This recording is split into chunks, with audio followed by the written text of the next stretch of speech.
दोस्तों पहला प्रश्न कह रहा है बंगाल का शोक तथा बिहार का शोक कहा जाता है। तो याद रखिए दोस्तों, बंगाल का शोक दामोदर नदी को कहा जाता है और बिहार का शोक कोसी नदी को कहा जाता है दोस्तों।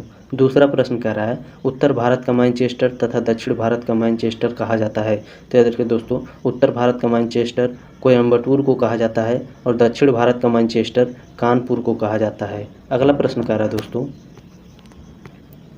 उगते सूर्य का देश तथा डूबते सूर्य का देश कहा जाता है। तो याद रखिए दोस्तों, उगते सूर्य का देश जापान को कहा जाता है और डूबते सूर्य का देश ब्रिटेन को कहा जाता है।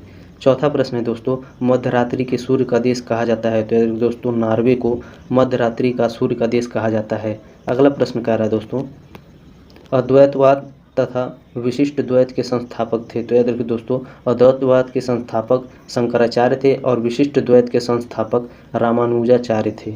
अगला प्रश्न कह रहा है दोस्तों, गोदान तथा कर्मभूमि के लेखक हैं। तो ये तो आपको पता होगा, गोदान तथा कर्मभूमि के लेखक प्रेमचंद्र हैं। सातवां प्रश्न है दोस्तों, पंचतंत्र तथा गीत गोविंद के लेखक हैं। मोस्ट इंपॉर्टेंट प्रश्न है, तो याद रखिएगा पंचतंत्र के लेखक विष्णु शर्मा हैं और गीत गोविंद के लेखक जयदेव हैं। अगला प्रश्न कह रहा है दोस्तों, बाबरनामा, अकबरनामा, हुमायूंनामा तथा शाहनामा के लेखक हैं। तो याद रखिए दोस्तों, बाबरनामा के लेखक बाबर हैं और अकबरनामा के लेखक अबुल फजल हैं और हुमायूंनामा के लेखक गुलबदल बेगम हैं और शाहनामा के लेखक फिरदौसी हैं। चारों मोस्ट इंपॉर्टेंट हैं। नवा प्रश्न कह रहा है दोस्तों, हजार झीलों की भूमि कहा जाता है। तो दोस्तों, फिनलैंड को हजार झीलों की भूमि कहा जाता है।